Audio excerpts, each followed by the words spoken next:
And hello to all of you out there. I am Jim Caldwell, the marketing director and the public relations manager for Kentucky Educational Development Corporation. And this is our first real in-depth podcast since I inherited the podcast. And it's certainly a very welcome subject and a very controversial subject. It's also a subject that we all have questions about, and it's AI. Well, this is our second annual AI Summit for KEDC. We're trying to show people all of the benefits that there are and how you can benefit. And today, one of our keynote speakers for the summit is joining us. We know it's changing. We know it's changing everything. Artificial intelligence. It's the way we work, communicate, learn. But today, our guest believes the most important thing we can protect in an AI-driven world is our humanity. Our humanity. That's absolutely right. Joining us today, we have Dr. Jordyne Carmack, a Kentucky-based leadership strategist, TEDx speaker, communication expert, nationally recognized voice on authenticity and leadership in the age of artificial intelligence. And we have some questions for her, of course. So we're going to bring her right on in. And hello, Jordyne. It is so good to have you here with us today. It is my pleasure to be here. And yeah, we're excited to have this conversation. But I got to tell you, I am fangirling in your presence, Jim. I just have to say it. I have to say it. So I am Kentucky based, which means I have watched you for years. In fact, you might not know this, but I live in London in Laurel County. Oh, I didn't know And that. yes, sir. And so my house is probably 200 yards from the airport that was hit by that EF4 last year. So to say that I had your voice accompanying me during one of the scariest times in my life, thank you for all that you have done through the years for us Kentuckians when it comes to severe weather. Well, thank you very much. I appreciate that. And, we're coming up on the day that we're recording this, we're coming up on the anniversary. The 1 year anniversary is just in a few anniversary. days. Yeah, Yeah. a lot going on here. But I couldn't have this conversation about anything without acknowledging first just what a soothing presence you were in that season for us. So thank you for everything that you do and now what you get to do for KEDC. Okay, DC. It's great. We have a lot of fun, and that's I'm still out there in the community, and we get to talk, and we get to do all of that stuff. But I appreciate that. That really matters a lot to me to know that, especially know how close you were. I mean Mhm. that's significant. But today, and by the way, AI is changing the way we forecast weather too. It's I been believe it. Yep. implemented. It's been implemented into so many of our models already. So it's enhancing everything. Still not quite there because weather Right. is just so tricky. but but it's changing everything. And so you are going to be a part of our KDC AI Summit. And Mhm. that's going to come up in July 21st, 22nd, and you're a keynote speaker. And you are an expert in this field. So, first of all, I'm going to ask you a question that goes back to education and kind of ties in the KEDC, and then we'll get into some more of the saucier topics, because again, this people are scared, people are embracing, people, we're all over the spectrum, just like we are in weather. Some people believe that we're poisoning the atmosphere, some people think they're crazy. So That's exactly right. you A know what I wide mean. range of opinions. Yep. Yeah, right. And you do. So educators, they're hearing nonstop about AI right now. We've got a conference. We just sent a team to nationals from our KDC AI boot camp. They're competing for a national championship there. So what do you think that they're getting wrong? And what I mean by they, like educators, what are they hearing? What is the misinterpretation that they're getting so far? Yeah, I think the number one misconception right now is that there are small adjustments you can make and you'll be set. So, my background is in higher education, not necessarily K 12, and also had the pledge. So, I taught full time in the classroom for 7 years and then also was an instructional designer for 2. And I love getting to stay in that space and engaged. I still teach at the graduate level some, but one of the things that I think we're thinking we could do is look, we'll just implement something like Magic School, and we'll make these small adjustments to our assignments, or we'll try to make assignments AI proof. I think we're still thinking way too small. Really and truly, especially when we look at assessments, we need to be re-engineering the entire way we look at education, because not only are the skills students need are going to need changing. I have a 5-year-old, so this is very personal for me, right? I ask this question all of the time: is what are the skills she's going to need to be successful 15 years from now? What do today's 8th graders need to be successful by the time they graduate? And I think we're still thinking too small. If we think we can just, ask it to um, personalize one assignment, that's great, but we got to start thinking bigger and thinking about how we redesign our assessments, and maybe even something as broad as state testing. Woo, are we saucy yet? Yeah, there you go. There you go. That's exactly right. Because again, this is a conversation that we're all having. And what is the real impact and the real impact on education and all that, and the fail safes, for students, Mhm. it's something. Yeah, We're country folk. You know what I mean when I say it's something. It's it's something. something. It's something. Um, do you think, and I know they do you think that teachers should view AI as maybe a threat or a tool or something in between? I know it's not a threat, but I asked some people what they wanted me to ask you, and they feel like their jobs are on the line. I keep telling everybody legislation has to be passed. Yeah. Yeah. I mean, it's much broader than that. You're not going anywhere. So kind of help us, navigate through that. Yeah. A threat to the job specifically? No. A threat to the way you have been doing your job for the last 10, 15, 20 years? Yeah, for sure. The best thing that a teacher can do right now is get comfortable with change. And if the last 5 years have shown us from the pandemic, is it is not comfortable and it is hard. The rate of change is accelerating faster than at any other time in human history. And the best thing we can do is continue to flex those adaptability muscles. Because if you think that you're going to be able to run your assignments and run your classroom the same way you did 10 years ago, it's just changed too much for that. And so, while I would not say AI is right now an existential threat, right? There's lots of noise right now about the things you could do. Don't Right. spend too long down those rabbit holes. But it is definitely reshaping the behavior of our students, and it's reshaping the behavior of our society as a whole. And so, the big questions that we have ahead, I don't like to think about it as, is it net good or is it net evil? I don't know the answer to that. I can't see the future. What I know is there are ways that we can be preparing our students to be successful. And there are also ways we can reshape our behavior to make sure we're prioritizing the things that are most important. And so, from my perspective, these are, they've historically been called soft skills. I don't usually call them that, but I just saw a report this morning talking about the number of job descriptions that are now prioritizing communication skills, because that is the piece. Whether you're communicating with a piece of technology like a chatbot or an AI agent, that's a form of an employee, right?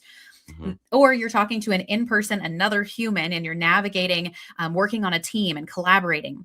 That is the primary skill. So whenever we look at our classrooms and that how we're structuring our classrooms and those things coming in the future, we need to be able to look at and say, am I fostering the communication skills and the critical thinking skills in order for students to be successful? This is only going to get harder, because currently the way that a lot of these AI systems are set up is as a done for you kind of a task, and not a done with you. This requires self discipline. This requires self awareness to figure out how to partner with the tool when our default might be to do it the easier way. And this is going to be something that teachers have to figure out, as well as figure out how to teach their students at the same time. In the industry I just came out of, media, for a couple of years, overseas, Japan, China, they have used AI bot anchors over there that look really, really good. And now you're seeing, it, put into movies and this and that or whatever. And, of course, Yeah. Hollywood's everybody's fighting it because it's different. And, we as humans, we fear a change.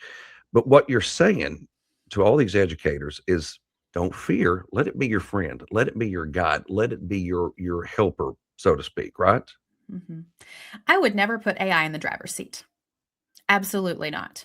It is not the one. You have the expertise, and that's my encouragement to educators, and when I work with business leaders, is you're the one with the life experiences that AI cannot replicate. It cannot draw from that conversation that had with a mentor because it doesn't have mentors. It doesn't have human relationships.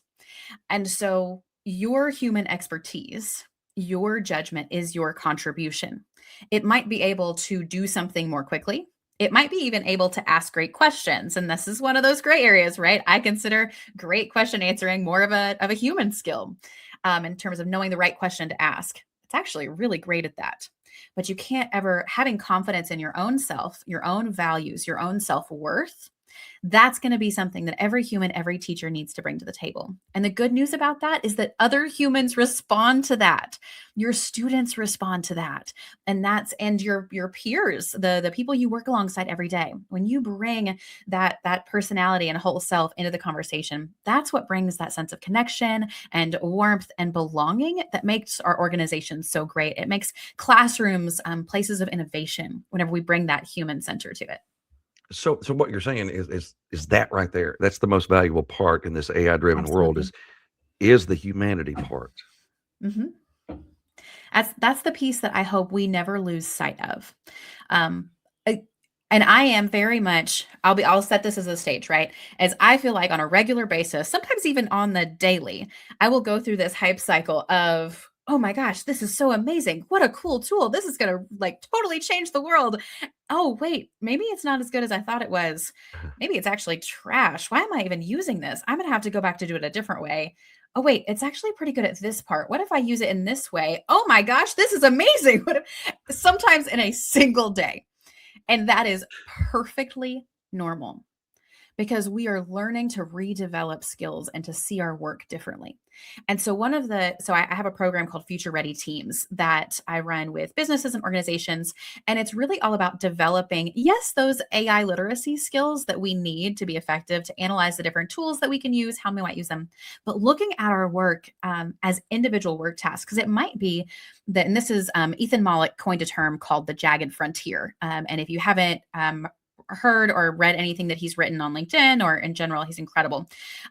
AI is not advancing at a consistent pace. It looks a little bit more like this because some things it's really good at, some things it's not good at. So with educators, it might be really good at helping apply a rubric, for example, but it's going to be really bad at other things. And so one of the things you have to do is, and this is learning that skill of experimentation and iteration. These are the skills we need to determine what are the things, where might I use it? And what are the things that I actually still want to do for myself? I hope there is never a day where we have AI and robot teachers. AI tutors, okay, there's some really interesting research coming out about that right now about how useful it can be to provide one-on-one that teachers don't have the bandwidth for. Super interesting stuff. But in terms of the teachers themselves, we are still going to need them leveraging those experiences, experimenting to see what's working, what their students are responding to, and then adapting accordingly. And this is modeling is what it is for our students, because if anybody tells you, it cracks me up, you said I'm an expert on it, not in the AI stuff. Very few people have been more than 4 years an expert in this stuff. And Right. if they're calling themselves an expert, unless they've been studying computer science for the last 2 decades, which and that's a whole other rabbit hole that I could get down. But AI is not new. We've seen it through machine learning for decades. That's how Netflix knows what to show you because it's been learning from your behavior and the patterns in your data for years. It's not new. But we are all learning in this together for the everyday average practitioners. And it's different in every industry. But what we need more is we need people willing to experiment, see what works, and be willing to also walk it back if it doesn't. Walk it back. Yeah. There's that thing too. You're absolutely right. I use it every Mhm. day. Now I use it. So what's happened to me in my personal world and in my work world is rather than jump on my computer or jump on my phone and go to Google and Google something, I go to Chat GPT. I pay for the base version, whatever that is, and it knows me. Now I know that sounds it really doesn't know me, but I could say, hey, what about this? Oh, it even calls me Jimmy. I mean, it's that level of personal with me. It's oh Jimmy, this is this and this. So it feels like you do have an extended friend, but it comes in handy for everything I do every single day. Mhm. Mhm. It's incredible. I'll be like, I need an idea for this today. And where I'm in marketing now and in public Mhm. relations, it's like, oh, well, why don't you do this today? It fits with this.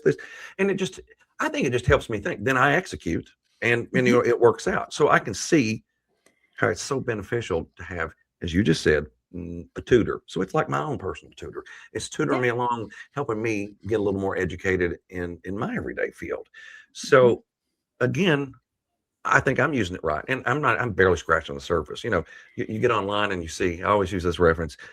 Snoop Dogg was posting videos of him wrestling alligators. Have you seen those videos? Yes. Yep. Okay, Yep. okay. He really got into the video creation part Mhm. of this. So there's coming a time where whose work is it? Is it yours? Is it the AI? And Yeah. even Facebook now is marking Mhm. if your photo is AI generated, it says AI info or whatever it was at the Mhm. top. So what do we do? I mean, what do we do next here with that? Some of this is going to be legislated at the federal level. We've got lots of people from a copyright standpoint. I am not a legal expert, so I will put that big old stamp right here in terms of where this is going. Um, this comes up in conversations about plagiarism, though, right? Is who owns that work? This is an ongoing conversation. I don't like, as a professor, I don't like to play the whack-a-mole of did you use AI? Oops, fail, right? I don't think that's useful today. Um, my bigger question is how did you use the tool and how much did you actually contribute? If you dropped in one prompt and it spat back out a 600-word essay, you contributed very little to that process. And if this were a group project, your contribution might be what, 5% of that? And the tool did the rest. Regardless of the quality, I'm grading your contribution, your thinking, not the tools. Because if this is my, super smart PhD student, we used to say it like an intern. This is a super smart PhD student that I've got working on my team now, and they just happen to be in my group. But at the end of the day, I need a grade for what I did. So, how do we determine what that percentage is? This is where, from an assessment standpoint, this begins to get a little tricky. This is why documentation is important because it's muddled. If you look at the training data that many of these models, whether you're using ChatGPT or Claude or Grok, many of these are pulling information from open records or authors' blogs, for example. And they trained their models on that data without often consent of those authors. And so how much influence does that have on the output? So I'd like to think about it this way. You can completely write it yourself. We used to talk about it as being really helpful for the blank page problem, and I do think it's good for brainstorming. But once you have a direction, I always say, hey, you need to sit down and at least get you a good outline going, have a first draft. That way you make sure the primary thoughts and ideas are yours. And then you can take that and you can provide it to your tool and say, all right, how can I help me make this better? What am I missing in this? Where could I strengthen this particular argument? When I'm getting ready to grade assignments, that's actually part of the process that I like my students to submit back to me, because what I'm looking for is what types of questions are they asking, because that's going to change the output. What direction did they go? What were they curious about? These are the skills that I think are really important. Now obviously this is at the graduate level, so we're looking for different things. But I think when we ask the question about who does it belong to, it's a mixed, it's a shared work. In the same way, in a group project, it is very difficult to say how much did person A do and B do and C do. It was shared effort. And so it's very much a me and my AI companion Claude or whoever it is. And so I think, like I said, I think some of this is going to get legislated and we'll see some support. I had to say it. I'm not confident that the original authors of any of those lawsuits, whether it's the New York Times or anybody else, I don't know that they're going to win. I think because it's considered brand new information that's being created, it is new strings of words plugged together. I don't think it's going to fall under plagiarism. Interesting. That's interesting. I didn't even know there was a New York Times situation like that. So Yeah, I'll find you the link, but I think they're one of those names. There's several different large media outlets that have a lot of published online content that wasn't gate kept in the early years, and so it was used to train some of these models. And there are quite a few authors that are very concerned. well, I understand that. I mean, I Yeah. do. And let's go back to that communication aspect, okay? Because that's what we're talking about. We're taking, if this is mine and I'm communicating it out in the world, or is it, is it Chat GPT's? So do you worry that with this technology that maybe it is, we already know that these things right here have changed the way we all communicate. We know that. Yeah. Yeah. Do you think this is changing it even more? Do you think that, some of the kids are, maybe they're like me and they've turned it into a friend. I call mine radar and it responds, and had to get my weather in there. Do you think it's changing the way we're communicating emotionally on that level, for these students? Absolutely. I think the easiest, and I won't even use AI as an example. Technology shapes how we think and how we communicate. So there's a Canadian philosopher in the 1960s. His name is Marshall McLuhan. And he always said that the medium is the message. Because technology and communication, you're a media guy, right? So it often acts as a filter. If I hear something communicated over the radio, I'm going to interpret it slightly different than if I saw it on television. They could be saying inherently the same things, but one of them had the added visual, one of them did not. Right? Let's run that through. Okay, what if I need to ask my husband about what our dinner plans are? And I'm going to do it via text message. And then maybe I spell out the whole thing. Hey, what are we doing for dinner? That's one way of communicating. But what if I coded it like hieroglyphic emojis instead? And I just put, 600 and a slice of pizza.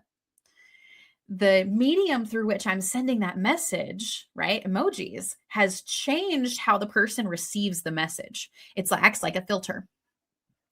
And so when we start to think about AI as a filter in our communication, it's not just the medium now, it's actually this. I hesitate to say it's an entity, right? It's not a brain, it doesn't have a personality, it doesn't have a soul, but it is still contributing and filtering my thoughts and ideas as it makes suggestions. Sometimes by even what it leaves out. This is something I'm always, anytime you're doing a large work product with any AI tool, is you really want to make sure that it is capturing, say, all of the information you wanted it to include, because it might get 90% right, and 90% right is 10% wrong. Some industries, that's fine. Some industries, that's not. And so we want to be thinking about, what is this filter I'm using to communicate in my communication? How is it changing what I actually say? And so a easy example of this is if I am in an argument with somebody that I care about, and I go to ChatGPT and I said, man, make this sound better. Help me win this fight, right? And it contributes new strategies. And then I go back and I send that text message, and the other person receives it like, there is no way that you are that smart to come up with that example. Ain't no way that you did that by yourself. And you didn't, but it's changed that relationship, because maybe it made it better, but also maybe it was less real. At the end of the day, I would rather someone be imperfect, but truthful and honest with me, than to have some kind of polished and perfect response. I see what you mean. So let me give you an example of me again. So, I still do some weather content on social media. I still push out stuff because it's a passion, and it's something I really enjoy. Um, so when the weather got rough, I would type in, I'd be writing these big long posts and be like, man, this just does not sound good. So I went over to Chat GPT and I was like, here, help me clean this up. And I put in a bunch of information. And I said, make it relatable, make it more personal, because I was trying to get too scientific. Okay. And I was like, Mhm. dumb this down for me. And it Yeah. did. Well, so Right. I tweaked a few things. I used it in a post, and then I got backlash. People said, "This is all AI." I'm like, "No, it isn't. I contributed most of this. It just Right. made it a little simpler for you." So it was just the text part, the graphic I Yeah. generated myself and made all that. Uh, Mhm. so the communication was out there, and I was accused of being a, an AI. I don't remember what it was, an AI something something. I don't know. Whatever the names are of people that embrace it. So Well, so you that's see, the piece, yeah, that I'm really concerned about too, is that suspicion. Because what if, and this is happening in classrooms all the time right now, what if the student didn't use AI at all and they turn in an assignment and a teacher's like, there is no way you wrote that. That was really good. What if they just had help from an older brother or sister? They didn't use AI at all. And they're accused of turning in work that wasn't theirs, when in reality it was. We were already having trust issues as a culture, right? yeah, In every institution, whether it was government or healthcare, we've already, the baking industry, we've already deep-seated distrust of these institutions. And whenever you now introduce a world where even we're going to down somebody, even if we suspect that they have used AI in that, or we're going to be suspicious of that. That is the piece of it that is really concerning to me, for our next generation specifically, is because they're going to grow up with this deep-seated suspicion of literally everything, because they know that they cannot trust what their eyes see on the internet. no, Um, and that's where they spend most of their time. So building trust in our classrooms becomes more complicated. Building trust in our relationships becomes just that little bit more complicated. right. I mean, I've done weather 25 years. I was in weather, and I know what I'm talking about. Right. I just wanted to make it, a little better in that particular post. Mhm. So yeah, and then I got lambasted Yeah. by some people, and I was like, so I finally responded like, yeah, I put in 90% of this, 10% was it just cleaning it up. It added some emojis. It just Mhm. it did things that I wasn't thinking about. Mhm. So I mean, that's what that's about. Now, all right, let's get to this summit because I've got a banner running everywhere on top of us. We're talking about it. Yes. Let's do This it. this is a big deal. Okay, it's a big deal for educators, and it's a big deal for anybody that walked through the door, really. So when people think of Kentucky, they're like, oh, you're not going to be the forefront of technology, but this is kind of out ahead of a lot of other locations, isn't it? To have a summit like this and it being a second year. Absolutely. And for educators specifically, we are still seeing a lot of school districts saying, we don't want you to get anywhere near AI. And a heavy-handed approach like that is risky at the rate of change, because we are now, it's ChatGPT dropped in November of 2022. So we are coming on the end of 4 years of this. And so this is a vital opportunity, not just for Kentucky to be ahead of local states, but to really make sure that our school districts and our teachers have an amazing opportunity to learn what is possible, learn what the guardrails need to be, where they need to be developing their skills, as well as even what the industry is beginning to expect. So this is an incredible opportunity for teachers and their administrators to come and say, let's take a step and let's rethink what is possible and what we can accomplish for our students in a place where it's safe to learn together, try new things, and share ideas, because there's so many amazing things happening across the Commonwealth, and it's a great opportunity to come together. And this goes back to the human element right here. You're going to learn about this artificial intelligence, and you're going to learn it with other humans. You're going to be in groups having similar conversations because we've got all kinds of breakout groups, as you know, and everything else, and of course the keynote and everything. But it's a good opportunity to interact with other people that have the same concerns or the same questions, or maybe we had a whole bunch of people that registered to present because of how they're using it in their classroom. So all kinds are going to walk through that door, I imagine, right? Absolutely, absolutely. And I think you will see everyone at different stages of that hype cycle that I talked about. Some Mhm. who are like, "Yep, really excited about this." Some, I went through probably 6 months. I will not call it a depression, but a real downing. I was like, "Man, for a lot of last year, I thought I am not sure this is going to be good for us." But the reality is we're not going back. The only way forward is forward. I mentioned my daughter is 5, and anybody who's got a small child's probably read "We're Going on a Bear Hunt." And you can't go over it. You can't go under it. The only way through is to go through it. And let me tell you, with this rate of change, you want to go through it hand in hand with other educators, with people who are passionate about their students and seeing transformation for this next generation in a positive way. You don't want to walk through this by yourself. ChatGPT is not enough. Claude is not enough to help you do this.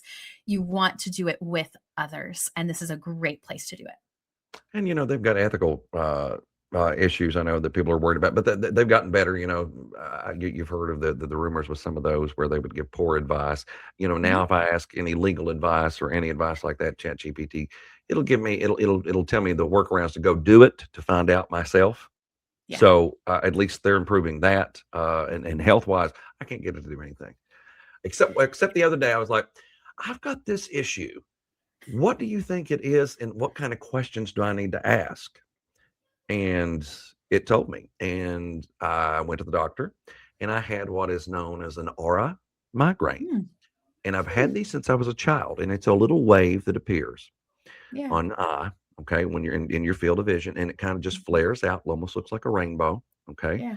and then it goes away, and it's very common. And when I was, it's if you get them a lot, that's when you need to worry. So I said, Mhm. that's what this is.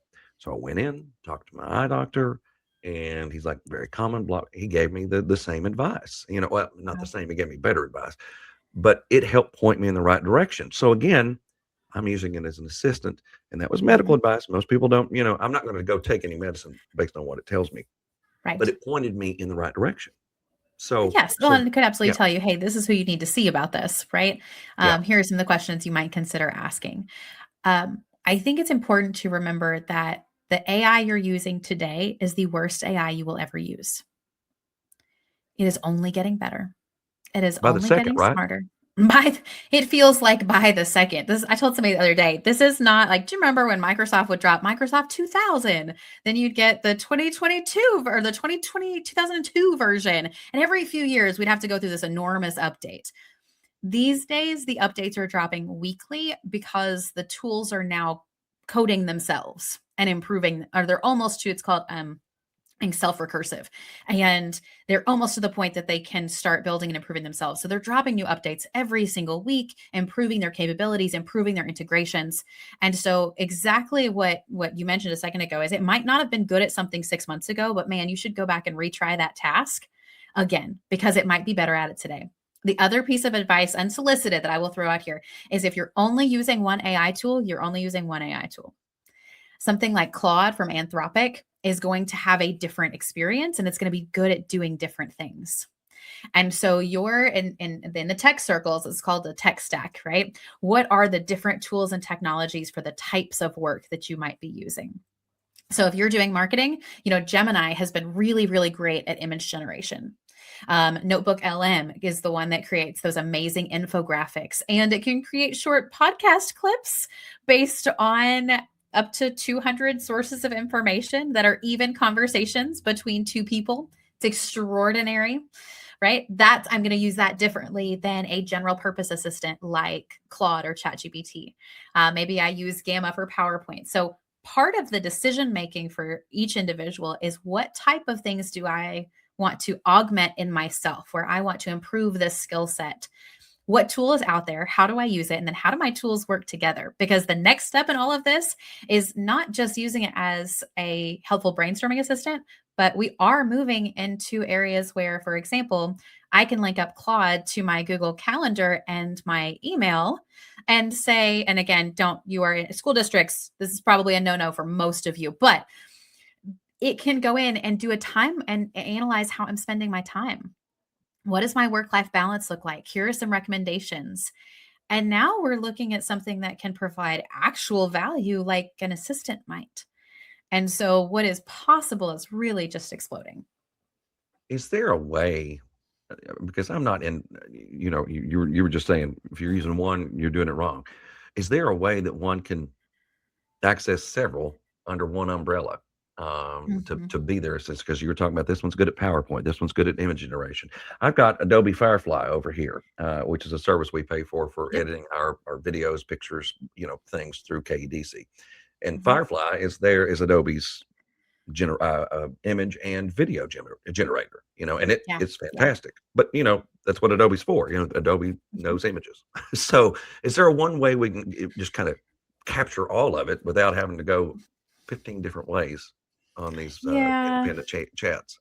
It depends on, so there are tools, multimodal tools, that'll allow you to submit, say, a prompt and then see what the output would be using Opus, which would be Claude's flagship model, or GPT-5, and will allow you to compare the differences. And so those are, you don't see them in the news quite as often. My recommendation, how I approach these, is I try to do it based on a certain task. If I'm doing image generation, I'm probably going to figure out, okay, what are the ones I'm already paying for, first of all, because I don't want to pay more if I don't have to.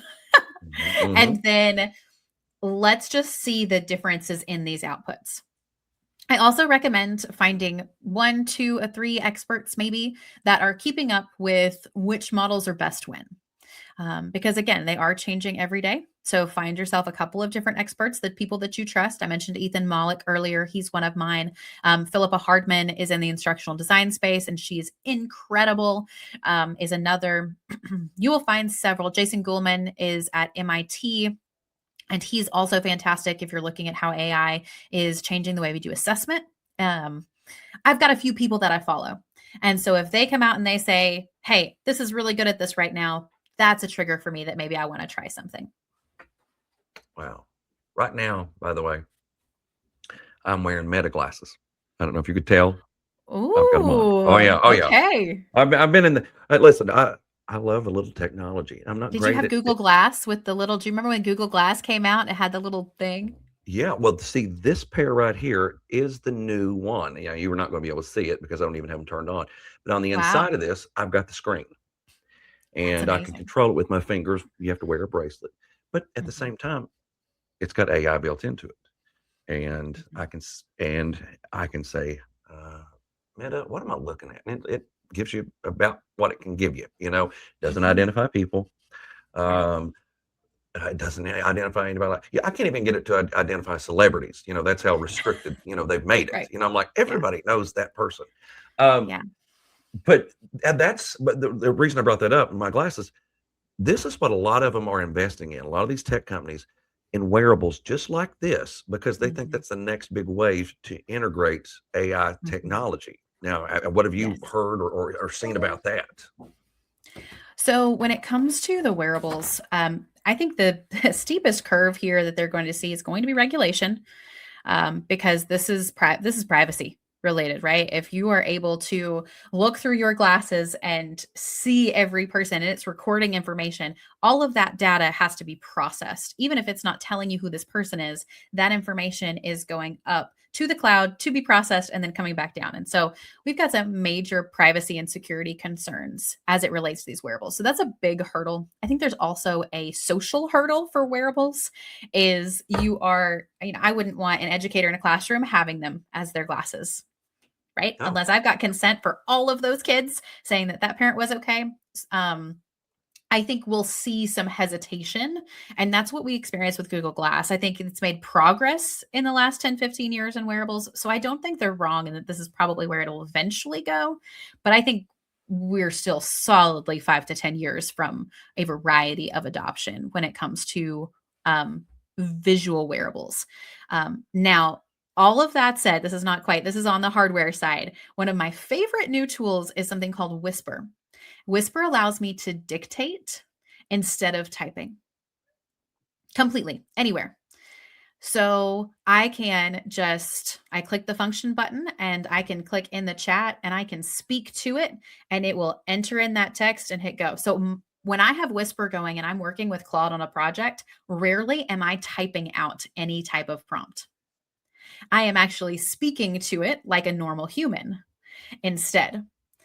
So when we're thinking about what computing could look like, I really think we're going to see 10 years from now a pretty significant movement away from like a keyboard and mouse into more dictation, into more physical motions and movements.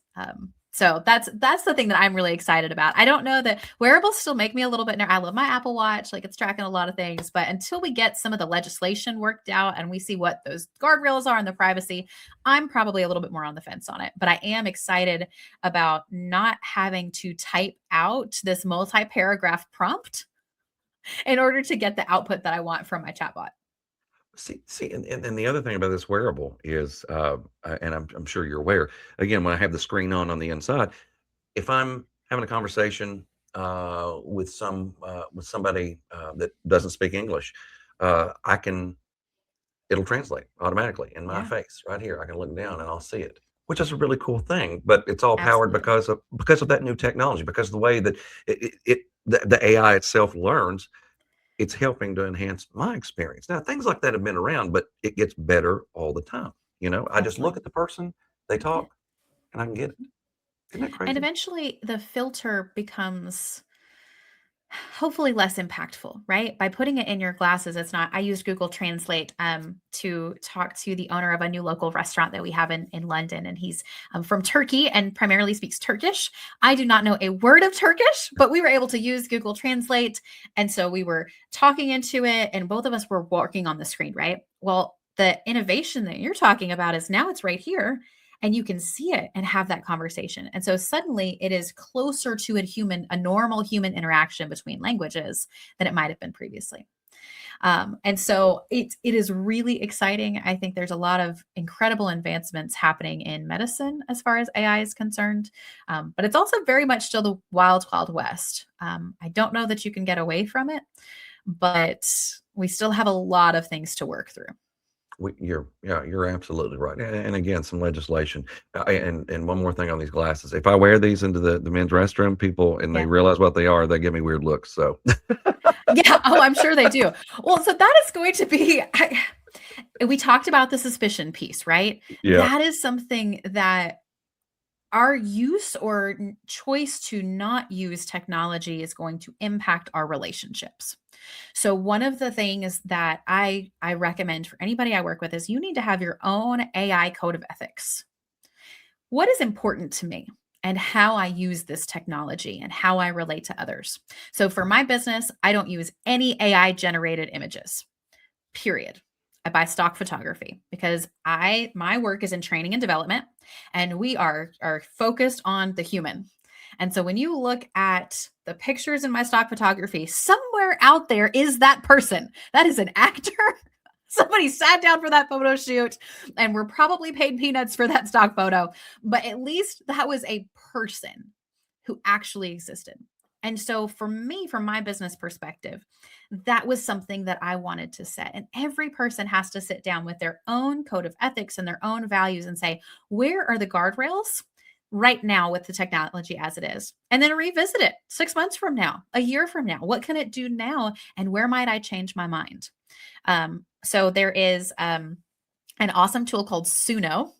And I don't know if you're a music guy, but Suno can create full songs in oh, that's the one. whatever So, okay, style you want. I know what you're talking about now. I don't have it. I've never used it, but tell us more. It's extraordinary. And so one of the things that I love to do is to create fun parodies in different genres. But one of the new updates that they did allows you to upload a short clip of your own voice and then put the music that it created in your voice. Wow. I have been singing on stage, off stage since I was 8. I've got some mixed feelings about that, right? Yeah. Is that's my voice, but I didn't do that. How is that gonna make somebody else feel if they were to see, hear, experience that? How might that impact that relationship? How does that impact me as an artist, as a professional? I'm a professional speaker. I used to have a podcast. What if somebody took that podcast and created a voice that could speak on my behalf without my consent? Right. This is an area where once again, right? Okay, so hype cycle, super cool, really excited. Now, wait a minute, we're not sure about this because I think I've spent some time working in some elder care organizations actually. And so when we talk about AI safety, we talk about needing a code word, which is a common practice for scammers. But now someone could call my mom with my voice and ask her for my social security number, right? Right. And unless she knows to check that, she it sounds like me. It's a reasonable request. Why wouldn't she make it? And so the ability for fraud in some of these things, when we look at multimedia generation, also expands. So super cool thing. I've got some fun workplace parodies that are on my Suno account that'll make you laugh. Yep. Up. And then also really concerned about fraud Okay. and things like catfishing for our kids and not being able to we had all those TV shows about catfishing 10 years ago. Well, now I could put a human looking video and human looking face with that catfish to convince people to do things that I want them to do. Um, so just a lot of things to think about. But for me, the solution is grounding in our human relationships with physical mentors, with other physical communities. We got to get back to Rotary. We got to get back to our mahjong groups or our pickleball clubs. Like, go see people, spend time with other physical people, even if they might annoy you sometimes, even if they're not always affirming and friendly like ChatGPT is. We need other people to keep us real. So at the AI Summit, what, I'm not going to tell you to give me your keynote right now, but what are you going to focus on when you can actually talk to these people in person, giving your keynote? And then I'm not sure, are you doing breakaway sessions while you're there too, or are you just that? I think I would have to double check my notes. I think I might have a breakout that afternoon. I've got to double check. Okay. 'Cause I can't, But in there's so much that we have to offer. I can't remember all of it, Well, and to be honest, I've been so excited about picking what sessions I want to go to for the day because I know that there's going to be so many different ideas and things that I just eat this stuff up. I love to learn. I always have. But for the specific keynote, hopefully you could tell the kind of human I am, right? As I am a pretty upbeat, pretty positive person. So we are going to approach embracing authenticity from both a research perspective. So for my dissertation, I studied authentic leadership theory. It's in the same set of wheelhouses as transformational leadership and servant leadership and all those ones that you've heard of before. And we're going to look at authentic leadership in the context of AI. But we're also going to consider not just context of AI, but what's happening culturally in our relationships and how can leaning into our humanity and what makes us human really help us address some of those issues in our schools, but also in our society as a whole. So some really we'll talk about some really practical takeaways, some individual things they can start doing immediately and hopefully have a good time doing it. And I may or may not quote Dolly Parton because she is my fave. Oh, she's the best, and she needs to get well and back on tour or whatever show she's going to do. I know. She's the most authentic human I know. She is. And I love to talk about her anytime I can. So, okay, now this brings up one thing that we were talking about a few minutes ago, and you brought it up and it made me think back. So the video released of her saying, I'm not feeling real well, everybody, and whatever it said. At first I thought, is this AI? Yep. So there's where we are. There's suspicion. Is she really worse off than she is? Than what the people around her are saying. So it goes back to that. It goes back to I don't know if you remember the movie Dave. Do you remember the movie Dave? It's where Kevin Maybe. Kline, I believe that's his name. He's an actor and he looks a lot like the current president. And the current president in that movie gets sick and is Yeah. secret. This goes into government Mhm. conspiracy. But so they bring in this character who's literally he's the same person, but bring Mhm. him in to fill the role as the president for the next Mhm. few however long he Right. was on life support. So, but now we don't even need a second person, from afar. Or you can think back to the movie Simone from, Al Pacino was in. I mean, I'm throwing out so many things that give you all that, Well, give you you look that. at the advancements in robotics, Yeah, even in, I mean, that's extraordinary. I think all of the investments in robotics, that's where just not that anybody asks me about national policy, but we've really got to pick up we got to pick up the pace on catching up with China and some of these other countries on the robotics side, because whenever you start to then use the AI technology and you give it access to mechanical hands. I literally saw a video, and I do not think this was AI, but it looked like two lamps on either side of a bed. But when prompted, it used artificial intelligence to examine the pile of laundry laying on the bed, and the two lamps folded in and kind of broke out into little hands and proceeded to fold the laundry. So Listen, you're not sure if it was real or I fake am right like now. 90% sure that it was real, but only Wow. 90. So I guess we're going to leave that right there. Only Is that cool? 90. But listen, sign me up. And the price they had on it was like $500 or something. How much would I pay to never have to fold another load of laundry? Oh my God.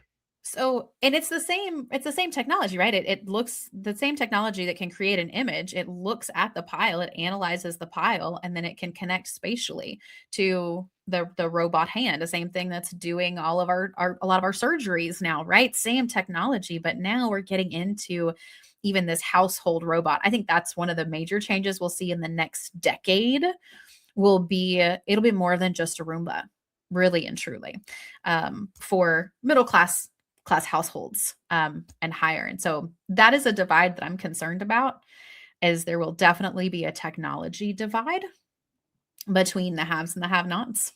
Mhm. But even more interesting than that will be the difference in, say, classrooms that get a Spanish teacher and classrooms that get Spanish software. And it will be the classrooms with the Spanish teacher, in my opinion, that will experience that human connection, will be able to um, do a little bit more, but the budget might only be for the software. And Right. so there's just some really interesting things. And I know we could have a ton of these conversations, but yeah, robot lamps that use AI to do my laundry. I'm going to be excited about something like that. Sign me up. Yeah, I'm all about that. I am all about that too. Maybe can we, this is going to be more of the robotic stage. Maybe we get to throw them in the washer and dryer too and pull them out. If it can deliver our meals down the street, surely it can move a laundry basket. Right. Like we're You're absolutely right. right now, the Uh, cost is it's not cost effective, but give it another few years, I wouldn't be surprised. right. Okay. For example, this television behind me, 10 years ago, it was probably $1,500, $2,000. I got this one. It's a 65 inch, and Mhm. it was like $400 or $500 now. And Yep. that's a few years ago. I don't even know what they are now. So Yeah. yes, that's true. All right. Before we wrap this up, is there? I want you to just invite some of these people, tell them what to expect, and invite them out to this AI summit. Not to be afraid from from your perspective. Yeah. Well, this is what I would say. If you have been on the fence about attending the KEDC AI Summit, here's my encouragement to you. If you stay home, you are guaranteed to be behind. If you show up, you are making an investment. You are taking a bold step of courage to invest in your future and in the future of your students.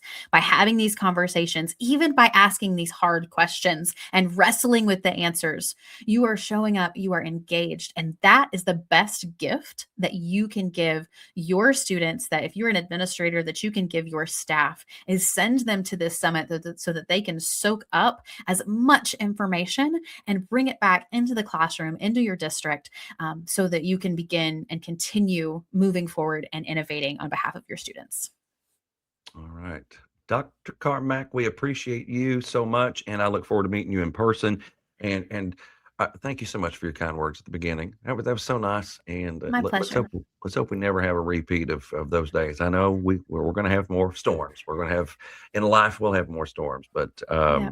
but let's hope not. But I'm glad to see Well, you when were we've got okay. good people at the helm, I can breathe a breath of fresh air, just knowing that as long as we have each other, whether it's technological change or it is severe weather, we will be able to take the next step forward. Take the next step. You're absolutely right. I appreciate you being with me here today. And we'll be talking to you again really, really soon. Can't wait to meet you. Looking forward to it. See All right, that was Dr. Jordyne Carmack down in London. Didn't know she was actually in London, so that's fantastic. Um, we appreciate you, and we really want you to check us out. You've got full information that's been scrolling across the top of the screen. You've got the QR code that you can scan that will get you registered and in to our AI Summit. Big deal. And you know what? It's at the Hyatt Regency downtown Lexington. It's pretty cool. It's pretty cool to go in there and check it out. And you see it there, July 21st and 22nd. So here's a little promo video for